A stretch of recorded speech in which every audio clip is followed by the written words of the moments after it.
Please, Ma, let us take pictures with you. I thought you said she was broke. How did she become a millionaire? I was standing in my cramped Birmingham apartment, holding an elegant wedding invitation that was meant to destroy me. My ex-fiancé Damon had invited me to watch him marry my former best friend Lisa. The same man who cheated on me with the woman I trusted most, then left me broken with a 6-year-old daughter who wasn't even his. What he didn't know was that I was about to turn his dream wedding into the most expensive lesson of his life. But before I proceed, I want you to do me a quick favor. Hit that subscribe button, give this video a like, and drop your country in the comments. I'd love to know where you're listening to me from. Thank you. Let me take you back to where this all began. A love story that became a masterclass in sweet revenge, but not the kind you might expect. Some people come into your life during your darkest moments and become your light. Others come during your brightest moments and steal your shine.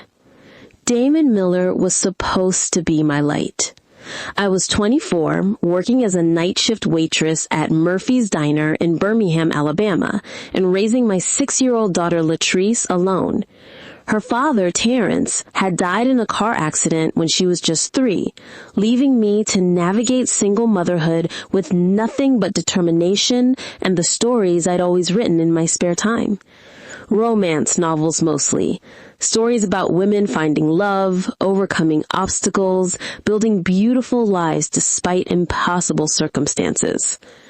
"Mama, what are you writing about tonight?" she'd ask, her little face serious as she looked up from her coloring book.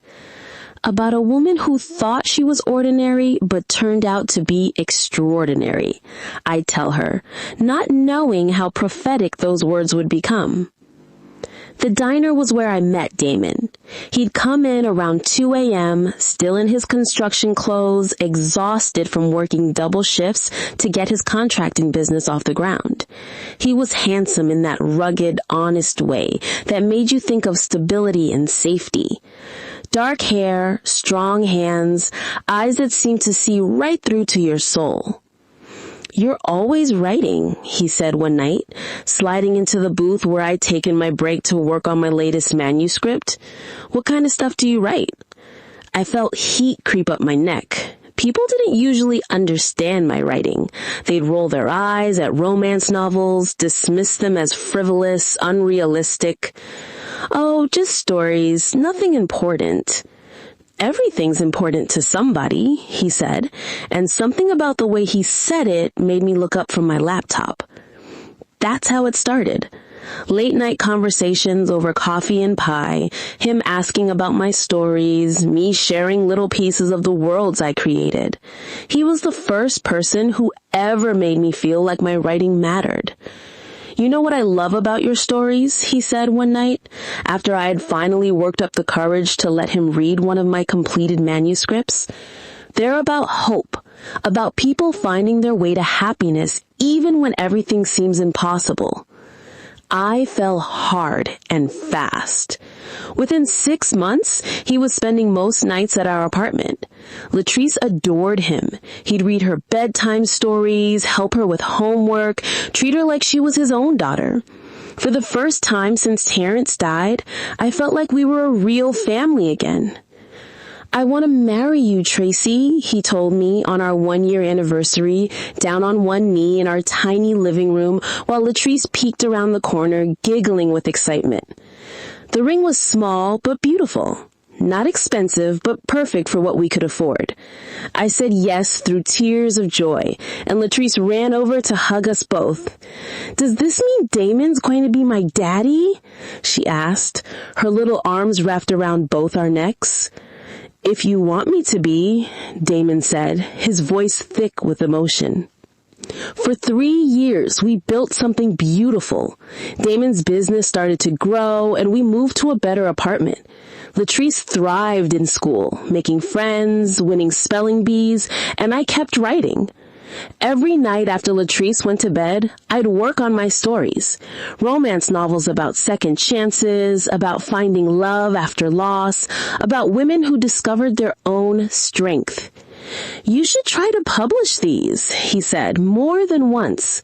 They're really good, Tracy, better than half the stuff in bookstores. But I was scared.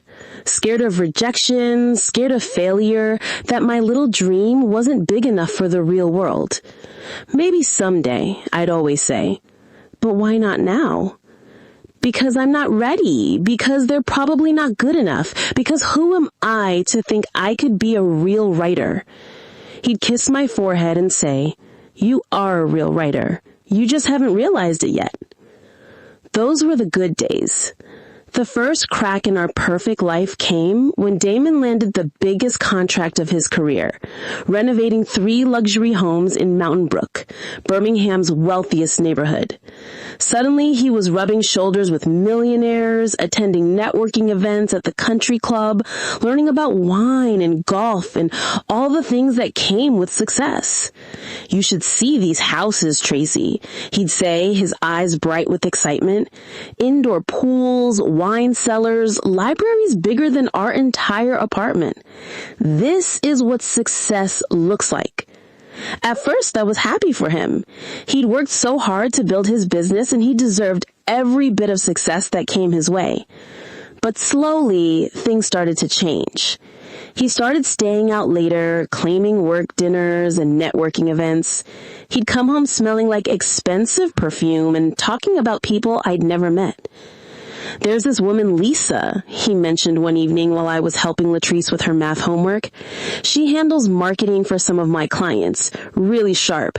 Went to Auburn, knows everyone in town. She's been giving me great advice about expanding the business." Lisa. I should have paid more attention to that name. That's nice," I said, absently, more focused on Latrice's math problems than on some business contact I'd never meet. "Actually, I was thinking of inviting her to dinner sometime, so you could meet her. I think you two would really get along." "Sure, whenever you want." Looking back, I realized that was the moment everything started to unravel. I was so trusting, so secure in our relationship, so focused on my writing and raising Latrice that I didn't see the warning signs.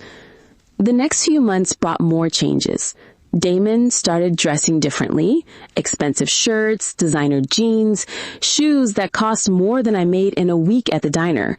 He got a new truck, upgraded his phone, started talking about image and positioning in the market. "Perception is everything in business," he'd explain when I questioned the expenses. "If you look successful, people assume you are successful." But the biggest change was in how he talked about my writing. "You know," he said one night, watching me work on my latest manuscript, "maybe you should consider writing something more sophisticated." I looked up from my laptop. "What do you mean?" "I mean, romance novels are kind of juvenile, don't you think? Like, who actually reads that stuff?" The words hit me like a slap. Millions of people read romance novels. It's one of the biggest genres in publishing. But it's not exactly literary, is it? It's not the kind of thing that wins awards or gets taken seriously. "Since when do you care about awards?" He shrugged. "I'm just saying, if you want to be a real writer, maybe you should try writing something more meaningful, something that matters." My stories do matter. They matter to me, and they'd matter to readers who... Tracy, come on. Be realistic. You're writing fantasy stories about perfect love and happy endings. That's not how real life works. Something cold settled in my chest. It's how real life can work. Sometimes. Name one marriage you know that's like the ones in your books. I wanted to say ours, but the words stuck in my throat. Because increasingly, ours wasn't like the marriages in my books. The men in my stories supported their partners' dreams, celebrated their creativity, made them feel valued and cherished because that's what I had imagined for myself. Damon was doing the opposite. He said, "I just think you could do better. his tone gentler now, like he was trying to soften the blow. You're smart, you're creative, you could write something important if you tried. That night, I stared at my laptop screen for hours without typing a word. For the first time in my life, my stories felt silly, pointless, embarrassing. Maybe he was right. Maybe I was wasting my time on fantasies that didn't matter to anyone but me. 3 months later, Damon finally brought Lisa to dinner. I spent all day cooking, cleaning, making sure everything was perfect. Latrice helped me set the table with our nicest dishes, the ones we only used for special occasions. Is this the lady who's going to be Daddy Damon's friend? Latrice asked, carefully arranging the cloth napkins. That's right, baby. She's helping him with his business. Is she nice? I'm sure she is. When the doorbell rang, I smoothed my dress, my best dress, though it was nothing fancy, and opened the door with a smile. Lisa Crawford was stunning. Tall, blonde, with the kind of effortless elegance that comes from good genes and expensive everything. Her dress probably cost more than I made in a month at the diner, and her smile was perfect. White teeth, glossy lips, the confidence of someone who never doubted her place in the world. You must be Tracy. She pulled me into a hug that smelled like designer perfume. I've heard so much about you, and this must be Latrice. She crouched down to Latrice's level, and I watched my daughter's face light up as Lisa complimented her dress, her hair, her artwork on the refrigerator. You're so pretty, Latrice whispered, clearly starstruck. Not as pretty as you, sweetheart, Lisa replied, and I felt a pang of something I couldn't quite name. Dinner was perfect. Lisa was charming, funny, interested in everything. She asked Latrice about school, complimented my cooking, admired our little apartment like it was a mansion. Damon tells me you're a writer, she said over dessert. That's exciting. What kind of books do you write? I felt heat creep up my neck. Oh, I just write romance novels. Nothing important. Nothing important? She looked genuinely shocked. Are you kidding? Romance is huge. I have friends who are absolutely obsessed with romance novels. They spend hundreds of dollars on books every month. I blinked in surprise. Really? Oh my God, yes. There's this whole community of romance readers, and they're incredibly passionate about the books they love. Have you tried to get published? No, not really.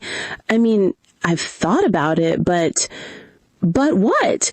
If you've got completed manuscripts, you should definitely try. The market is booming right now. I looked at Damon, expecting him to jump in with encouragement, but he was staring at his plate, silent. I keep telling her she should write something more serious, something that would actually get literary recognition. Lisa frowned. Why? Romance novels can be incredibly well written and meaningful. Some of the most successful authors in the world write romance. But it's not exactly prestigious, is it? Who cares about prestige? Lisa laughed. If you can write stories that make people happy, that help them escape from their problems, that give them hope, that's more important than prestige. I stared at her, feeling something crack open in my chest. Here was this sophisticated, successful woman defending the very thing that the man I loved kept dismissing. You should send me some of your work, Lisa continued. I'd love to read it. Oh, you don't have to. I want to. Really? That night, after Lisa left and Latrice was asleep, I lay in bed thinking about the evening. Lisa had been everything I wasn't. Polished, confident, successful. But she'd also been supportive of my writing in a way that Damon increasingly wasn't. She seems nice, I said to Damon as he brushed his teeth. Yeah, she's great. Really smart, really connected. She's going to help me land some bigger contracts. She was supportive about my writing. Well, she's just being polite. I don't think so. She seemed genuinely interested. Tracy, Lisa moves in circles where people talk about books that win Pulitzer Prizes, not romance novels about cowboys and secretaries. How do you know what my books are about? I've read them, remember? Have you? Because I haven't written about cowboys in 2 years. He spit out his toothpaste and looked at me in the mirror. Does it matter? They're all basically the same, aren't they? That hurt more than I expected. No, they're not all the same. Each story is different. Each character has her own journey. Okay, I didn't mean to upset you. But I was upset. And for the first time, I started to wonder if the man I loved actually understood or respected the thing I cared about most. Over the next few months, Lisa became a regular presence in our lives. She'd come to dinner at least once a week, always bearing gifts for Latrice. Books, art supplies, little dresses that were too expensive but that Latrice adored. She's so generous, I told Damon one evening after Lisa had left, having spent 2 hours helping Latrice with a school project. She likes you both, he said. But there was something odd in his tone. Lisa also became my first real friend in years. Between work and raising Latrice and trying to maintain my relationship with Damon, I hadn't had time for friendships. But Lisa made time for me. She'd stop by the diner during my shifts, ordering coffee and pie while I worked, chatting about books and movies and life. She'd invite Latrice and me to the park, to children's museums, to lunch at nice restaurants I could never afford. My treat, she'd always insist when I protested. I don't have kids, so let me spoil Latrice a little. And she kept asking about my writing. Have you finished that manuscript you were working on? She'd ask. Almost. I just need to revise the last few chapters. I can't wait to read it. And Tracy, I've been thinking about what we talked about getting published. I have a friend who works at a literary agency in Atlanta. I could introduce you. My heart leapt. Really? Really? But you have to promise me you won't let Damon talk you out of trying. What do you mean? Lisa hesitated, glancing around the diner to make sure we weren't overheard. I just noticed that he doesn't seem very supportive of your writing. He is supportive. He just thinks I could do better. Tracy, you could do better isn't support. Support is, I believe in you exactly as you are. Those words stuck with me because she was right. Damon didn't believe in me exactly as I was. He believed in some version of me that didn't exist yet, some version that wrote important literature instead of stories about love and hope and second chances. But Lisa believed in the version of me that already existed. I started sharing my work with her. She'd read every manuscript, give thoughtful feedback, cheer me on when I got discouraged. She became my biggest champion, my closest friend, the sister I'd never had. Which is why what happened next destroyed me so completely. It started with small things I chose to ignore. Damon coming home later and later, claiming work obligations. Phone calls he'd take in the other room, a new cologne that smelled different from anything he'd worn before. Lisa canceling plans at the last minute, saying she was busy with work or family obligations. Days going by without hearing from her, which had never happened before. I told myself I was being paranoid. Damon loved me. Lisa was my friend. I was just stressed from working too much and not getting enough sleep. But then Latrice said something that made my blood run cold. Mama, why were Daddy Damon and Miss Lisa holding hands at the park yesterday? I was stirring soup on the stove and I nearly dropped the ladle. What do you mean, baby? When I was on the swings, I saw them by the big tree. They were holding hands and talking really close. My heart started pounding. Are you sure it was them? Uh-huh. Miss Lisa had on her blue dress, the pretty one, and Daddy Damon was wearing his work shirt. I tried to keep my voice calm. What were they doing at the park? I don't know. But when they saw me looking, they moved apart real quick. Like when you and Daddy Damon used to do when you didn't want me to see you kissing. The soup burned while I stood there, frozen, trying to process what my 6-year-old daughter had just told me. That night, I confronted Damon.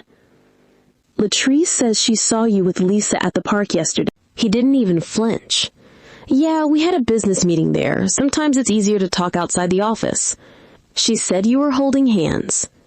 Kids see what they want to see, Tracy. We were probably just standing close while looking at some plans on my phone.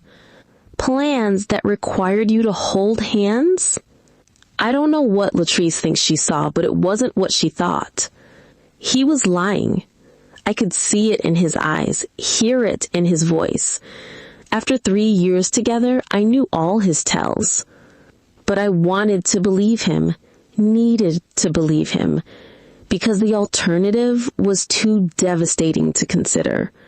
So I chose to trust him, to trust her, to trust that the two people I loved most in the world wouldn't betray me. I chose wrong. The truth came out 2 weeks later in the worst possible way. Latrice was spending the night at my sister's house, so I decided to surprise Damon with dinner at his office. He'd been working late every night, and I thought maybe a home-cooked meal would be a nice break. I used my key to let myself into the building. Damon's construction company rented space in a small office complex, and I knew the security code to get to his floor. The lights were on in his office, and I could hear voices, his and Lisa's. They were probably going over contracts or proposals, I told myself. This would be a nice surprise for both of them. I pushed open the door with a smile, ready to announce my arrival, and walked into a nightmare. They were on his desk. Lisa's legs wrapped around Damon's waist, her hands tangled in his hair, his mouth on her neck. Her blouse was unbuttoned, his shirt was on the floor, and they were so lost in each other that they didn't notice me standing in the doorway. For a moment, time stopped. I couldn't breathe, couldn't think, couldn't move. This couldn't be real. This couldn't be happening. Then Lisa saw me. She gasped, pushing Damon away, scrambling to button her shirt. Tracy, oh God, Tracy, it's not. But Damon's reaction was what broke me. He didn't look shocked or guilty or remorseful. He looked like he'd been waiting for this moment. Like he was glad he didn't have to pretend anymore. How long? I whispered. Neither of them answered. How long? I screamed. 6 months, Damon said quietly. 6 months. Half a year of lying, cheating, betraying everything we'd built together. Half a year of me trusting them both while they made a fool of me behind my back. Tracy, please let us explain, Lisa started. Explain what? Explain how my best friend has been screwing my fiancé while I've been working double shifts to help pay for our life together?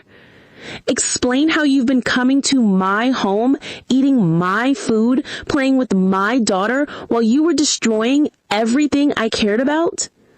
It just happened, she said, tears streaming down her face. We didn't mean for it to happen.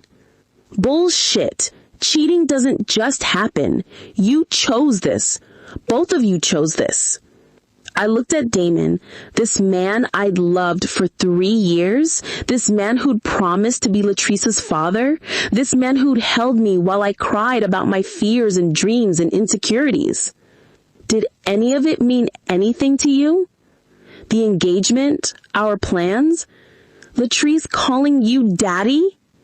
Of course it meant something, but his voice was hollow. Tracy, you have to understand. Understand what? You and I, we want different things. We're going in different directions. Since when? Since I realized what I actually want my life to look like. And what does your life look like? He glanced at Lisa, who was now fully dressed, but still crying. It looks like someone who fits into the world I'm building, someone who understands success, who can help me grow my business, who knows how to move in the right circles. And I don't? You work at a diner, Tracy. You write romance novels that will never be published. You're stuck in the same place you were when we met, and I need someone who can grow with me. The cruelty of those words hit me like a physical blow. This was the man who'd once told me my stories mattered, the man who encouraged my dreams, the man who said he loved me exactly as I was. So you chose her. I chose my future. I looked at Lisa, who was sobbing into her hands. And you? What's your excuse? I never meant for this to happen, she choked out. I never meant to hurt you. But you did it anyway. I fell in love with him while you were pretending to be my friend. I wasn't pretending. I do care about you, Tracy. I care about both of you. Not enough to stay away from my fiancé? I turned back to Damon. What about Latrice? She loves you. She thinks you're going to be her father. Something flickered across his face. Regret, maybe, or guilt, but it was gone in an instant. Latrice is a great kid, but she's not my responsibility. You had her before I met you, and you'll figure out how to take care of her after I'm gone. That was the moment I knew our relationship was truly over. Not because of the cheating, not because of the lies, but because of his callous dismissal of the little girl who'd loved him like a father. Get out, I whispered. Tracy, get out of my life, both of you. I walked out of that office and drove home in a fog of shock and grief. When I got to our apartment, I methodically packed all of Damon's belongings into boxes and left them on the front porch. Then I sat on my couch and cried until I had no tears left. Latrice came home the next morning to find me still in yesterday's clothes, surrounded by tissues, trying to figure out how to explain that the man she'd called Daddy for 3 years was gone forever. "Where's Daddy Damon?" she asked, her little voice full of concern. "He had to go away, baby." "When is he coming back?" I pulled her onto my lap and held her tight. "He's not coming back, sweetheart. It's just going to be you and me again." "Did I do something wrong?" "No, Latrice. You didn't do anything wrong. Daddy Damon just decided he wanted to live somewhere else." "With Miss Lisa?" Even at 6 years old, she understood more than I'd given her credit for. "Yes, with Miss Lisa." Latrice was quiet for a long time, and then she said, "Are you sad?" "Very sad." "Me too." We held each other and cried. Two girls who lost the man we trusted to protect and love us. That was the beginning of the hardest year of my life. The first month after the breakup was a blur of anger, grief, and barely functioning survival. I threw myself into work, picking up extra shifts at the diner to distract myself from the pain. Latrice stayed with my sister more than usual, which I told myself was temporary, just until I got back on my feet emotionally. But I wasn't getting back on my feet. I was drowning. Every morning, I'd wake up expecting to see Damon in the kitchen making coffee. Every night, I'd reach for him in bed and find empty space. Every time Latrice asked when he was coming back, I'd feel the knife twist deeper in my chest. The worst part was seeing them together around town. Birmingham isn't that big, and the circles I moved in, the grocery store, Latrice's school, the diner, occasionally intersected with theirs. I'd catch glimpses of them at restaurants, holding hands like they were any other happy couple. Lisa driving his truck. Damon helping her pick out furniture at stores I could never afford to shop in. They looked perfect together. Successful, polished, like they belonged in each other's lives in a way I'd never belonged in his. My writing suffered most of all. I'd sit at my laptop, cursor blinking on a blank page, and feel nothing but emptiness. How could I write about love when love had destroyed me? How could I create happy endings when my own story had ended in betrayal and abandonment? The romance novels I'd been working on seemed ridiculous now. Naive fairy tales that had no basis in reality. Damon was right. They were meaningless stories for people who wanted to believe in fantasies. I stopped writing completely. 2 months after the breakup, Latrice started having nightmares. "Mama, what if you leave too?" she'd whisper when she crawled into my bed at 3 a.m., shaking from bad dreams. "I'm never leaving you, baby. Never." But Daddy Damon left, and Daddy Terrence died. What if you die too? My heart broke all over again. My 6-year-old daughter was grappling with abandonment issues because of what Damon had done to us.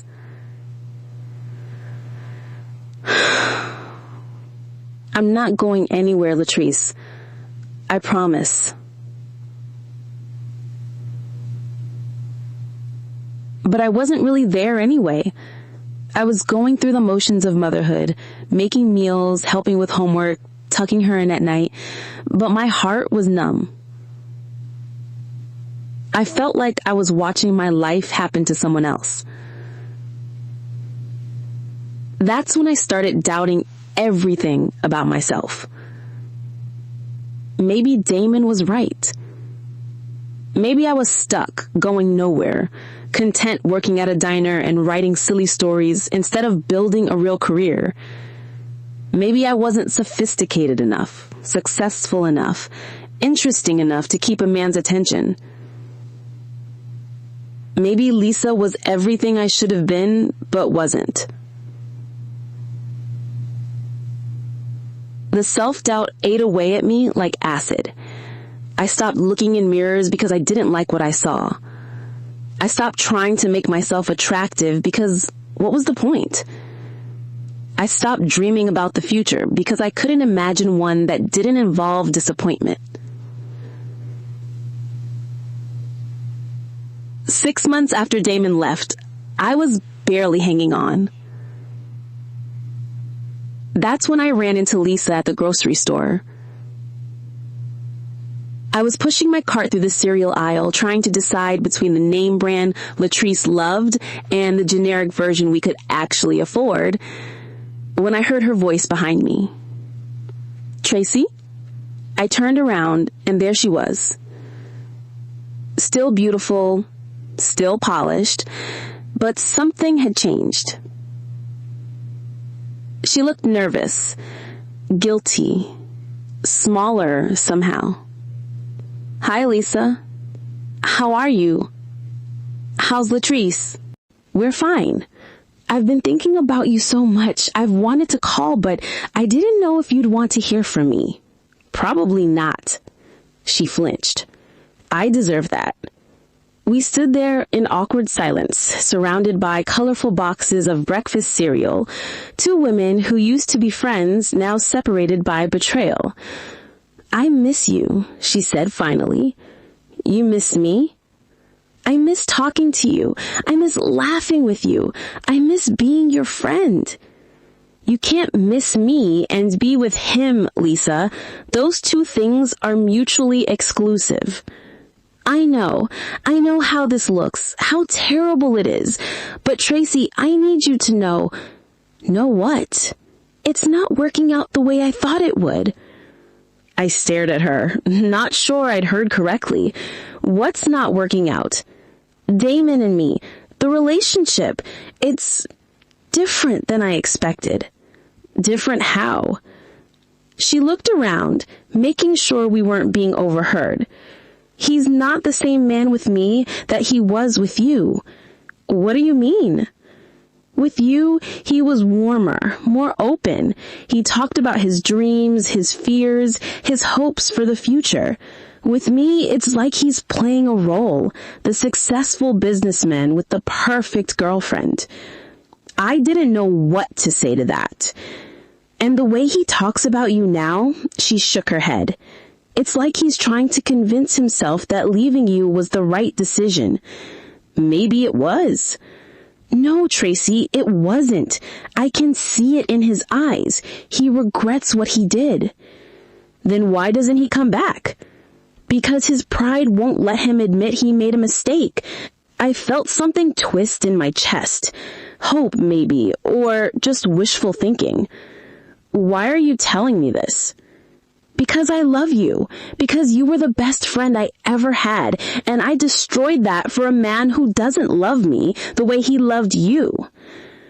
If you loved me, you wouldn't have slept with my fiancé.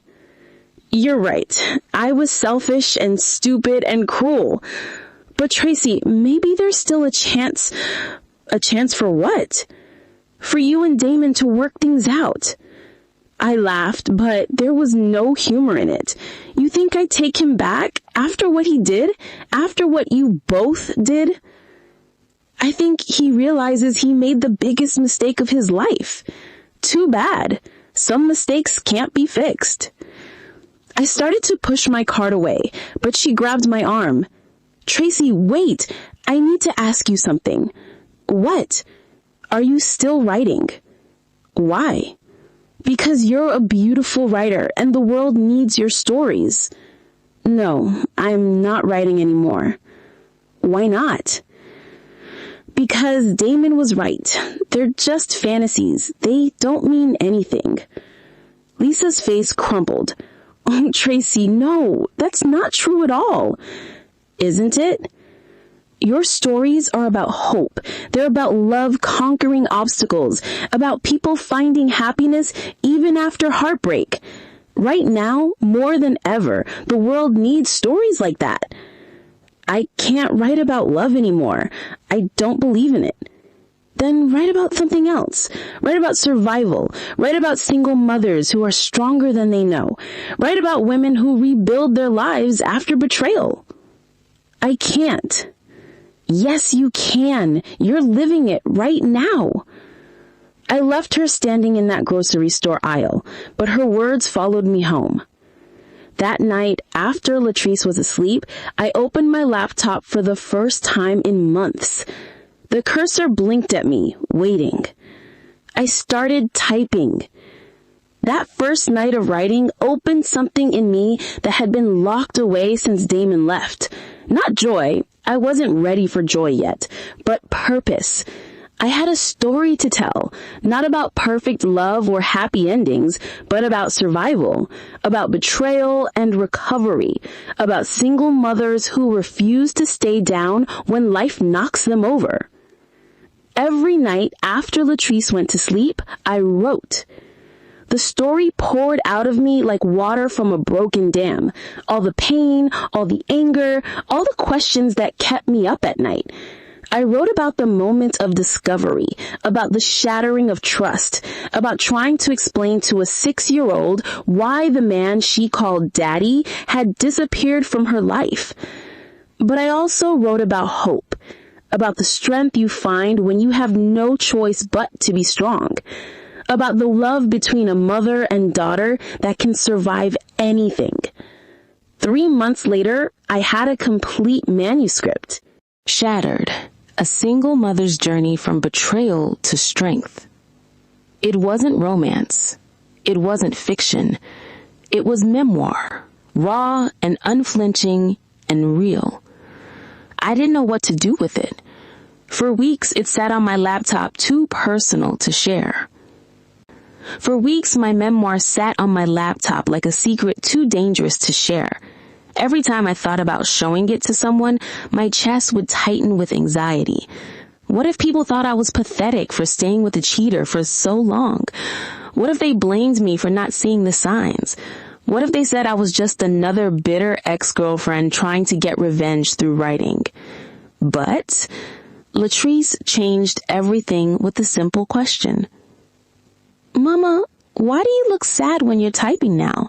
she asked one evening, climbing onto my lap while I stared at the manuscript file. "What do you mean, baby?" "Before, when you wrote your stories, you used to smile. Now you look like you're crying inside." Out of my baby's mouth. She was right. I had been crying inside, but I was also healing, processing, making sense of what had happened to us. Sometimes we have to write or talk about sad things to help them stop hurting so much, I told her. Is it working? I thought about it. Was it working? I wasn't magically happy, but I wasn't drowning in despair anymore either. The writing had given me a place to put all the pain, a way to make sense of the chaos. Yeah, I think it is. Good, because I want you to be happy again. I want that too, sweetheart. That night, after Latrice was asleep, I made a decision. I opened my laptop, attached my manuscript to an email, and sent it to the one person who might understand what I was trying to do. My sister, Rachel. Rachel was 2 years older than me, a social worker who'd seen every kind of family trauma imaginable. She was also the only person who'd witnessed the entire relationship with Damon from the beginning, who'd watched me fall in love and then fall apart. Her response came the next morning. "Tracy, I stayed up until 3 a.m. reading this. I couldn't put it down. This is powerful stuff, sister, raw and honest and important. You've captured something that millions of women experience but rarely talk about openly. The complete dismantling of your identity when someone you trust betrays you. But you've also captured something else. Resilience. The way you fought to rebuild your life, to protect Latrice, to find meaning in the pain, it's inspiring. Have you thought about trying to publish this? I think other women need to read this story. Love you, Rachel." Publish it? The thought terrified me. Putting my most vulnerable moments out into the world for strangers to judge felt impossible. But Rachel's words planted a seed. Over the next few weeks, I found myself researching memoir publishing. I learned about literary agents, publishing houses, the difference between traditional and self-publishing. It was overwhelming, but also exciting in a way I hadn't felt since before Damon left. Then I remembered something Lisa had said during that last conversation in the grocery store. Your stories are about hope. Right now, more than ever, the world needs stories like that. Maybe she was right. Maybe my story of survival could help other women who were drowning in their own betrayals. I started revising the manuscript, tightening the narrative, adding context, crafting it into something that could stand on its own as a book. It took 3 months of late-night editing sessions, but finally, I had something I was proud of. Shattered, a single mother's journey from betrayal to strength. 200 pages of truth. Now, I just had to figure out what to do with it. Getting published turned out to be harder than writing the book. I spent weeks crafting query letters, researching agents who represented memoirs, following submission guidelines to the letter. Then I waited, and waited, and waited. The first rejection came 2 weeks after I started submitting. Dear Miss Tracy, thank you for your query regarding Shattered. While your story is compelling, we don't feel it's the right fit for our current client list. The memoir market is particularly challenging right now, and we're looking for stories with broader commercial appeal. Best of luck with your project. Sincerely, the Johnson Literary Agency. broader commercial appeal. I stared at those words, feeling the familiar sting of not being enough. But I kept submitting.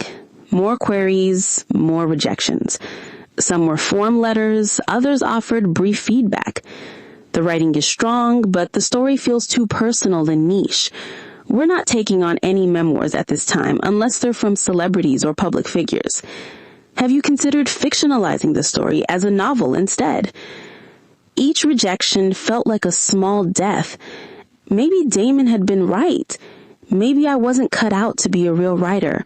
Maybe my story wasn't important enough for anyone to care about. After 20 rejections, I was ready to give up. That's when Latrice made an observation that changed everything. "Mama, Mrs. Kareem at school said her sister reads books on her phone now," she said one afternoon while I was moping over another rejection email. "On her phone?" "Yeah, like watching videos, but with books. She said there are thousands and thousands of them." Self-publishing. I'd read about it during my research, but dismissed it as inferior to traditional publishing. Real authors got book deals with real publishers, I told myself. But what if real wasn't what mattered? What if reaching readers was what mattered? I started researching self-publishing platforms. It was intimidating, but doable. I could format my own book, design my own cover, set my own price. Most importantly, I could control my own story. It took me a month to learn the technical aspects: formatting, cover design, metadata, keywords. I watched YouTube tutorials, read blog posts, joined Facebook groups for indie authors. Finally, on a Tuesday morning in October, 1 year after Damon had left, I hit publish. Shattered, A Single Mother's Journey from Betrayal to Strength, was available for purchase. I told no one except Rachel and Latrice. The first week, I sold 3 copies, probably to Rachel, my sister-in-law, and my neighbor, Mrs. Jahil. The second week, I sold 7 copies. The third week, 15. And then something magical happened. This book saved my life. That was the opening line of the first review Shattered received from a stranger. I was going through a devastating divorce when I found this book. Reading Tracy's story made me feel less alone, less ashamed, less broken. Her honesty about the pain of betrayal, her struggles with self-doubt, her fierce love for her daughter, it all resonated so deeply with me. But more than that, her journey toward healing gave me hope that I could heal too. This is a book every woman who's ever been told she's not enough needs to read. 5 stars. I read that review 20 times, tears streaming down my face. Someone I'd never met had found strength in my story. My pain had helped heal someone else's pain. More reviews followed. Raw, honest, and ultimately uplifting. Tracy Thompson writes with the courage of someone who's been to hell and back. This book should be required reading for anyone supporting a friend through betrayal. Word of mouth started spreading. Sales increased from 15 copies a week to 50, then 100. I started getting messages from readers on social media, women thanking me for telling their story, for making them feel seen and understood. 3 months after publication, Shattered had hit the bestseller list for memoirs. I was sitting at the diner during a slow Tuesday afternoon shift when my phone buzzed with a notification. I stared at the screen, unable to believe what I was seeing. My book, my little story of survival, was ranked number 3 in its category. "You okay, honey?" asked Dolores, the other waitress working that shift. "I think I have," I said, still staring at my phone. That night, I called Rachel. "Did you see the rankings?" I asked as soon as she picked up. "I saw, Tracy. This is incredible. You're a best-selling author."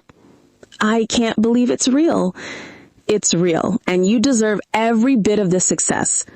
"But what if it doesn't last? What if this is just a fluke?" "Then you'll write another book, and another one after that, because you're a writer, Tracy. A real writer with real stories that matter to real people." She was right. I was a writer. Not because some New York agent had validated me, not because a traditional publisher had offered me a contract, but because readers were connecting with my words. 6 months after publication, Shattered had sold over 50,000 copies. I was making more money from my writing than I'd ever made at the diner. For the first time since Damon left, I felt like I was building something that belonged completely to me. Success with Shattered opened doors I never imagined possible. Readers started asking when my next book would come out. Book bloggers wanted to interview me. Other indie authors reached out to collaborate and share marketing strategies. But what did I write about next? The memoir had been cathartic, healing, necessary. But I told that story. What other stories did I have in me? The answer came to me during Latrice's parent-teacher conference. Latrice is doing wonderfully in all her subjects, Mrs. Tyrone told me, but I have to say, her creative writing assignments are exceptional. She writes the most beautiful stories about strong women overcoming challenges.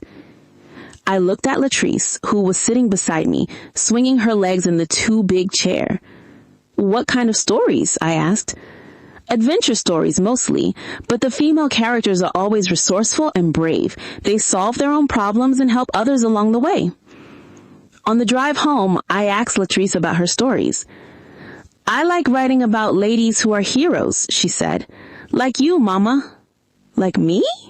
Yeah, you went through sad stuff, but you didn't give up. You wrote a book and now you help other people feel better. That's what heroes do. That night, an idea started forming.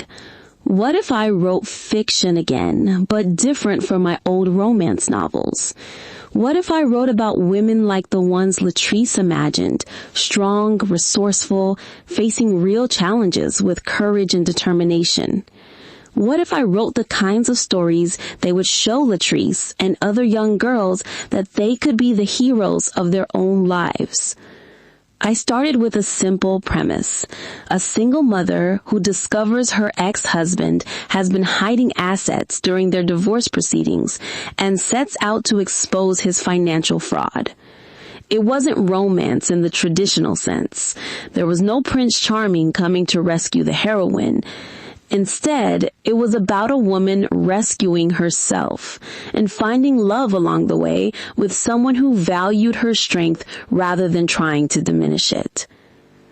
Uncovered, a novel, took me 4 months to write. It was faster than the memoir because I wasn't reliving trauma with every page. Instead, I was creating hope.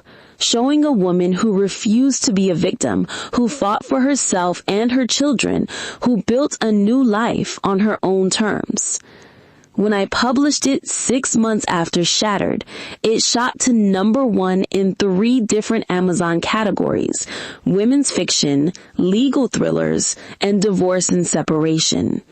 The reviews were even better than for my memoir. Tracy Thompson has created a heroine we can all root for. Sarah Martinez doesn't just survive her ex-husband's betrayal, she thrives in spite of it. This book is empowering without being preachy.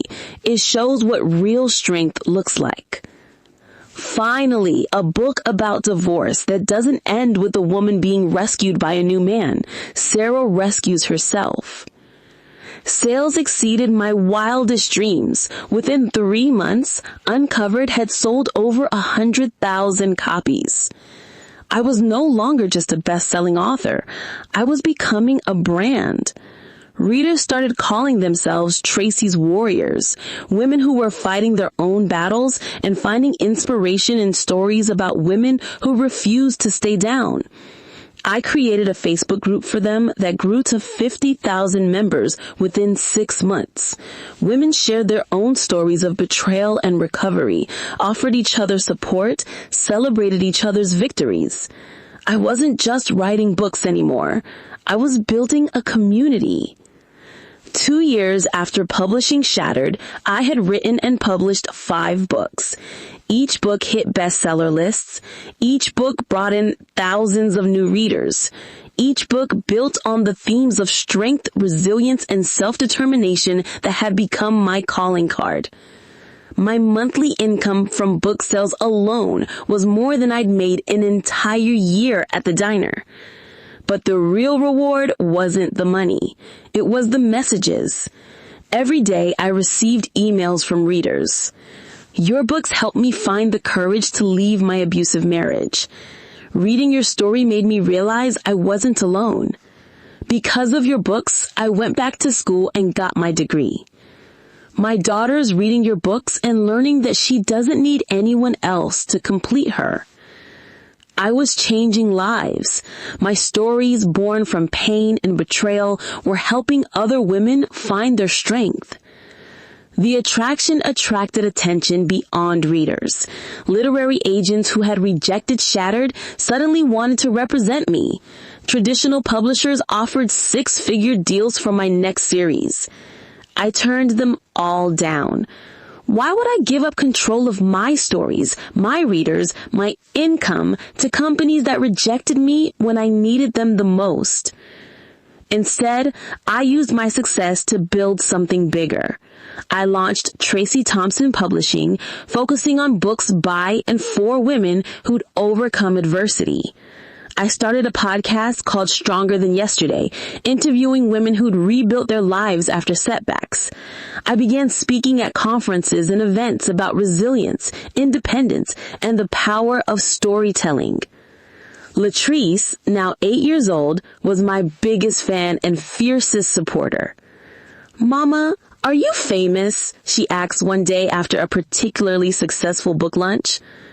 "I don't know about famous, baby, but I'm successful." "What's the difference?" "Famous means people know your name. Successful means you're living the life you want to live." "So you're both?" I laughed. "I guess I am." 3 years after Damon left, I owned a house in a nice neighborhood. Latrice went to private school where she was thriving academically and socially. We took vacations, went to museums, bought books without checking the price first. More importantly, I woke up every morning excited about the work I was doing. I was building something meaningful, something that would outlast any relationship, something that belonged entirely to me. I thought I was completely healed from what Damon and Lisa had done to me. I was wrong. The cream-colored envelope arrived on a Tuesday afternoon, mixed in with the usual bills and promotional mailers. My name was written in elegant calligraphy across the front, and I could tell even before opening it that this was something significant. Inside was the most beautiful wedding invitation I'd ever seen. "Mr. and Mrs. Richard Crawford request the pleasure of your company at the marriage of their daughter Lisa Marie Crawford to Damon Terrence Miller. Saturday, the 15th of June, at 4 o'clock in the afternoon, Mountain Brook Country Club, Birmingham, Alabama."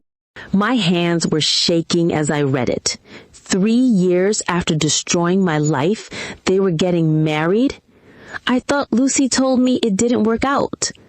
But it was the handwritten note tucked inside that made my blood run cold. "Tracy, I know this might seem strange, but it would mean the world to us if you could be there for our special day. Damon and I have both grown so much over the past few years, and we'd love to share our happiness with the people who've been important to our journey. I hope you can make it. I'd love to catch up and hear about how you're doing. With love and best wishes, Lisa." I read the note 3 times, looking for hidden meanings, secret messages, some clue about what they were really thinking. Were they genuinely trying to make peace? Did they feel guilty and want my forgiveness? Or was this something darker, a way to parade their happiness in front of the woman they'd destroyed? Latrice found me sitting at the kitchen table, still holding the invitation. "Mama, what's that pretty paper?" "It's an invitation, sweetheart." "To what?" How do you explain to an 8-year-old that the people who broke your family want you to celebrate their wedding? "To a party." "Can we go? I like parties." "I don't know yet, baby. I need to think about it." That night, after Latrice was asleep, I called Rachel. "They invited you to their wedding?" she said, after I read her the invitation. "Are they insane?" "I don't know what they're thinking." "I know what they're thinking. They want to show off. They want to rub your face in their happiness." "Maybe. Or maybe they genuinely want to make things right." "Tracy, listen to yourself. These people betrayed you in the worst possible way. There's no making that right." "I know, but nothing. You've built an incredible life without them. Why would you give them the satisfaction of seeing you at their wedding?" She was right, of course. The smart thing to do was throw the invitation away and pretend it never happened. But I couldn't stop thinking about it. Over the next few days, I found myself obsessing over the decision. Part of me wanted to go just to prove that I'd survived their betrayal, that I was stronger now than when they'd left me broken. Another part of me was curious. What did they look like together now? Were they happy? Did they ever think about what they'd done to Latrice and me? But the biggest part of me, the part I didn't want to acknowledge, wanted to show them who I'd become. I wanted them to see that the woman they dismissed as stuck and going nowhere had built something extraordinary. I wanted revenge. Not the petty kind that involved sabotaging their wedding or making a scene. The sophisticated kind that involved showing up as the successful, independent woman I'd become and letting them choke on their regret. A week after receiving the invitation, I made my decision. I was going to that wedding, but I wasn't going as the broken woman they'd left behind. I was going as Tracy Thompson, best-selling author, successful entrepreneur, and woman who turned their betrayal into the fuel for her own empire. They wanted to show me their happiness? Fine. I'd show them what they'd thrown away. Planning my wedding appearance became a project worthy of military strategy. First, the research. I spent hours online learning everything I could about their relationship over the past 3 years. Social media posts, professional announcements, society page mentions. Damon's construction business had continued to grow. He'd landed several high-profile contracts in Mountain Brook and the surrounding wealthy suburbs. His company now employed over 30 people and was featured in local business magazines as one of Birmingham's most successful small enterprises. Lisa had left her marketing job and started her own consulting firm. She specialized in helping small businesses build their brand and expand their market reach. From what I could see, she was doing well. Expensive clothes, luxury vacations, a beautiful apartment in the city's trendiest neighborhood. They looked perfect together in their photos. Successful, polished, exactly the kind of power couple that belonged at country club events and charity galas. But there was something in their photos that caught my attention. They looked happy, yes, but also performed, like they were playing roles in their own lives. In contrast, my recent author photos showed someone who looked genuinely content. Success had given me confidence, but more than that, it had given me peace. I wasn't performing happiness, I was living it. Next, the outfit. This required serious consideration. I couldn't show up looking like I was trying too hard.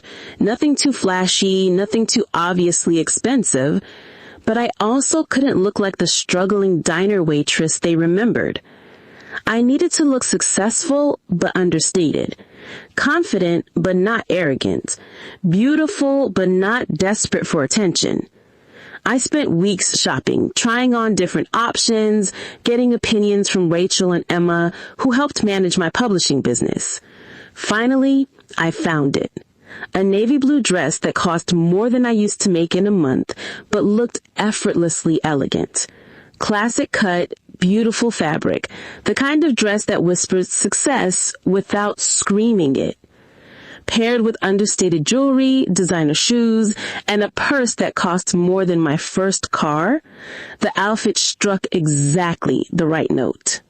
But the most important preparation was mental. I spent hours thinking about what I wanted to achieve by going to this wedding. Did I want to hurt them?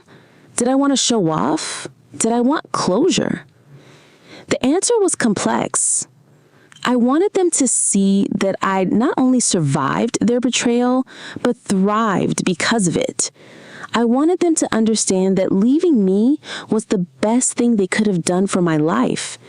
I wanted them to realize that I didn't need their apology, their guilt, or their regret. Most of all, I wanted to prove to myself that I was completely over what they'd done to me.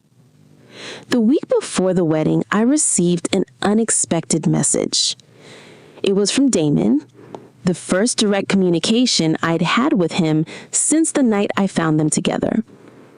Tracy, I saw that you RSVP'd for the wedding. I wanted to reach out before Saturday to say that I'm glad you're coming. I know things ended badly between us, and I've always regretted how that happened. I've been following your success as an author. Congratulations on everything you've accomplished. You always had so much potential, and I'm happy to see you fulfilling it. I hope we can talk at the wedding. There are things I'd like to say to you. Best regards, Damon. I stared at that message for a long time, feeling a mix of emotions I couldn't quite identify. He'd been following my success? He wanted to talk? There were things he'd like to say? Part of me was curious about what those things might be, but a bigger part of me was annoyed by his presumption that I cared about his regrets or his desire to make amends. I didn't reply. The day before the wedding, I took Latrice to spend the weekend with Rachel. I didn't want her to know where I was going or why. She was too young to understand the complexities of what I was about to do.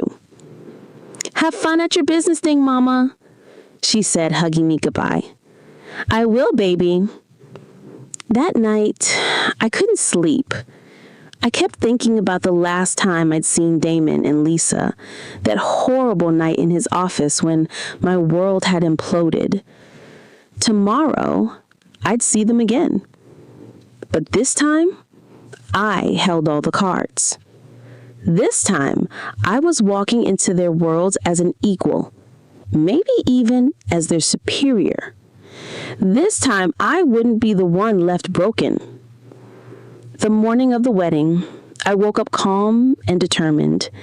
I took a long bath, did my hair and makeup with extra care, and put on my carefully chosen outfit. Looking in the mirror, I saw someone I barely recognized from 3 years ago. Success had changed me, not just my appearance, but my entire bearing. I stood taller, smiled more confidently, looked at the world like it was full of possibilities rather than threats. The woman looking back at me was someone worth respecting, someone worth knowing, someone worth keeping. She was someone Damon Miller was too stupid to appreciate. As I drove toward Mountain Brook Country Club, I felt something I hadn't expected. Excitement. For 3 years, I'd carried the weight of their betrayal. Today, I was going to set it down. Today, I was going to show them exactly what they'd lost. Mountain Brook Country Club was even more impressive than I'd imagined. Rolling green lawns, perfectly manicured gardens, a clubhouse that looked like something from a movie about old Southern money. Valet parking, a red carpet entrance, uniformed staff directing guests towards the ceremony area. This wasn't just a wedding, it was an event. I handed my keys to the young valet and walked toward the entrance, my heels clicking confidently on the marble steps. Other guests were arriving in expensive cars, wearing designer clothes, looking exactly like the kind of people who belonged at a country club wedding. For a moment, I felt a flicker of the old insecurity. Did I really belong here? Was I just playing dress up in a world where I never truly fit in? But then I remembered. I was Tracy Thompson, best-selling author, successful entrepreneur, woman who built an empire from the ashes of betrayal. I belonged anywhere I chose to be. The ceremony was being held in the club's rose garden with white chairs arranged in perfect rows facing an altar decorated with cascades of white flowers. It was beautiful, elegant, exactly the kind of wedding I'd once dreamed of having. I found a seat toward the back, close enough to see everything, but far enough away to make a graceful exit if needed. As guests continued to arrive, I studied the crowd. These were successful people, business owners, professionals, the kind of social elite that Damon had always aspired to join. What I didn't expect was to be recognized. "Excuse me," said a woman in an expensive pink suit, leaning toward me. "Are you Tracy Thompson, the author?" My heart skipped. "Yes, I am." "Oh my goodness, I'm such a fan. I've read all your books. Shattered changed my life. It helped me through my own divorce." Before I could respond, another woman turned around. "Did you say Tracy Thompson, the writer? I love your books. My whole book club reads everything you publish." Within minutes, I was surrounded by women who knew my work, who had been touched by my stories, who were excited to meet me in person. "What are you doing here?" asked one of them. "Do you know Damon or Lisa?" Yes, we have history." "That's exciting. I had no idea they knew any celebrities." Celebrities. The word caught me off guard, but I realized these women were right. In the world of women's fiction and empowerment literature, I had become somewhat of a celebrity. As more guests arrived, I noticed something interesting happening. Word was spreading through the crowd that Tracy Thompson, the best-selling author, was at the wedding. Women were pointing me out to their husbands, asking for selfies, expressing their admiration for my work. I was no longer the unknown ex-girlfriend crashing her former fiancé's wedding. I was the famous author who somehow ended up at this society event. The energy in the crowd shifted. People who'd never heard of me were suddenly curious about the woman everyone else was fawning over. Men who normally wouldn't give me a second glance were asking their wives who I was and why I was important. I was becoming the center of attention at someone else's wedding, and I hadn't even tried. 20 minutes before the ceremony was scheduled to begin, I saw him. Damon stood near the altar in an expensive tuxedo, looking handsome and nervous and older than I remembered. He was greeting guests, shaking hands, playing the role of the successful groom. Our eyes met across the rose garden, and I watched his face go through a series of expressions.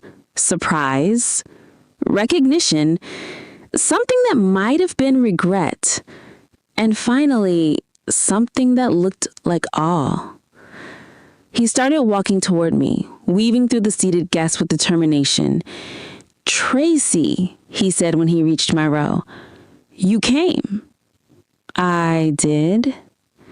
He looked me up and down, taking in the expensive dress, the confident posture, the crowd of admirers who'd gathered around me. "You look incredible." "Thank you. Congratulations on your wedding." "Thank you for coming. I wasn't sure you would." I wasn't sure either. We stood there for a moment, 3 years of history hanging between us like a bridge neither of us knew how to cross. "I've been reading about your success. Best-selling author, your own publishing company. It's amazing what you've accomplished." "Thank you. I always knew you had it in you." That stung, because I remember you telling me I was stuck, going nowhere, writing meaningless stories. He had the grace to look embarrassed. I was wrong about a lot of things.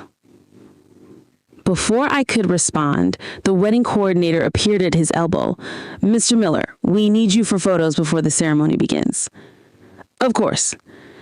He turned back to me. We'll talk after. At the reception? Maybe. As he walked away, one of the women in my impromptu fan club leaned over. That's the groom? Oh, honey, he is not good enough for you. I laughed, surprising myself. No, he's not. The music began, signaling the start of the ceremony. I settled back in my chair, ready to watch the man who'd broken my heart marry the woman who'd betrayed my trust. But something had shifted. I wasn't the hurt, rejected ex-fiancé anymore. I was Tracy Thompson, and these people, all of these people, knew exactly who that was. The music swelled, and the wedding party began their procession down the rose-lined aisle. Groomsmen in matching tuxedos, bridesmaids in flowing lavender dresses, all of them beautiful and smiling and playing their parts perfectly. Then came Lisa. She was stunning in a way that took my breath away. The dress was clearly custom made, probably costing more than I used to make in 6 months. Her hair was arranged in an elegant updo, her makeup flawless, her smile radiant as she walked toward the man she'd stolen from me. For just a moment, I felt the old pain, the memory of finding them together, of realizing that this beautiful, sophisticated woman had been chosen over me. But the feeling passed quickly, replaced by something unexpected. Pity. Not pity for her circumstances. Lisa was clearly living a beautiful life. Pity for her choices. She had to destroy a friendship and break up a family to get where she was. She had to live with the knowledge that her happiness was built on someone else's devastation. I'd built my happiness from scratch, using nothing but my own determination and talent. Which of us had really won? The ceremony itself was beautiful, but generic. Traditional vows, classical music, all of the elements of a perfect society wedding. Lisa and Damon looked happy as they exchanged rings and promised to love and cherish each other. But I found myself studying their faces, looking for signs of the genuine connection I'd once shared with Damon. Did they have inside jokes? Did they look at each other like they shared secrets? Did they seem like true partners or just two attractive people playing roles? It was hard to tell from a distance, but something felt performed. When the minister pronounced them husband and wife and they kissed, the audience erupted in applause. I clapped politely, feeling oddly detached from the whole spectacle. As they walked back down the aisle as a married couple, Lisa's eyes found mine in the crowd. For just a moment, her perfect smile faltered. She looked surprised, maybe even concerned to see me there.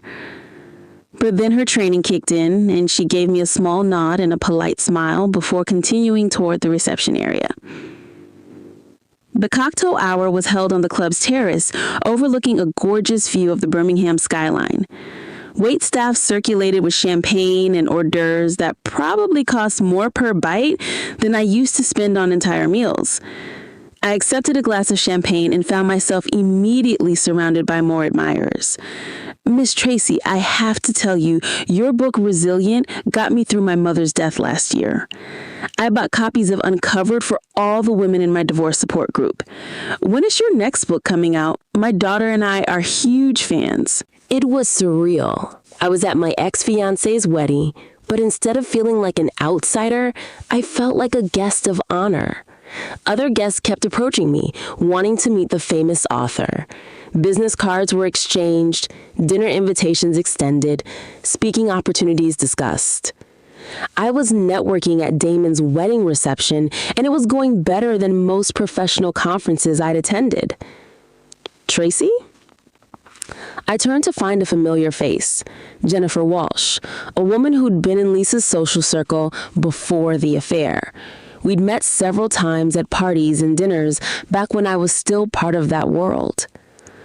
Jennifer, hi. I can't believe you're here. I have to say, you look absolutely amazing. Thank you. I've been following your career. Best-selling author. Who would have thought? There was something in her tone that rubbed me the wrong way. What do you mean? Oh, well, you were always so quiet back then, so focused on your little writing hobby. I never imagined you'd actually make it as a professional author. My little writing hobby? You know what I mean. We all have creative pursuits, but most of us don't expect them to pay the bills. I studied her face, recognizing the particular brand of condescension that wealthy women often directed toward those they considered beneath them. Actually, my little writing hobby has made me more money in the past 2 years than most people see in a decade, I said calmly. Her smile faltered. Oh, well, that's wonderful. It is. Excuse me, I need to find the ladies' room. I was touching up my lipstick in the country club's elegant powder room when Lisa walked in. For a moment, we just stared at each other in the mirror. The bride in her $1,000 dress and the woman whose life she'd helped destroy 3 years ago. Tracy, she said softly, I wasn't sure you'd actually come. Here I am. You look incredible, really. Success suits you. Thank you.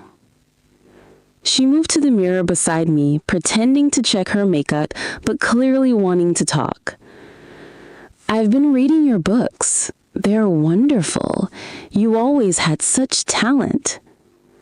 Did I? Because I remember you being the only one who supported my writing, while everyone else, including your new husband, told me it was meaningless. She flinched. He was wrong about that. We both were wrong about a lot of things. Were you wrong, Lisa? Or were you just playing a role to get close to me? That's not fair, isn't it? You spent months befriending me, supporting my dreams, playing with my daughter, all while sleeping with my fiancé behind my back. Which part of that was real? Tears started forming in her eyes, careful not to disturb her perfect makeup. The friendship was real, Tracy. I did care about you. I still do. You cared about me so much that you stole my fiancé? I didn't mean for it to happen. But you didn't stop it from happening either.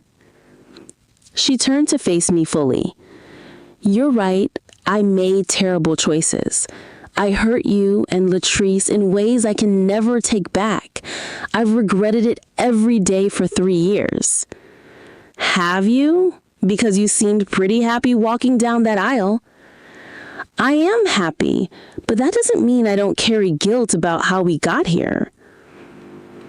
I studied her face, looking for signs of genuine remorse or just well-practiced manipulation. What do you want from me, Lisa? Forgiveness, maybe? Or at least understanding. Understanding of what? That people make mistakes, that good people can do terrible things when they're confused or scared or following their hearts in the wrong direction.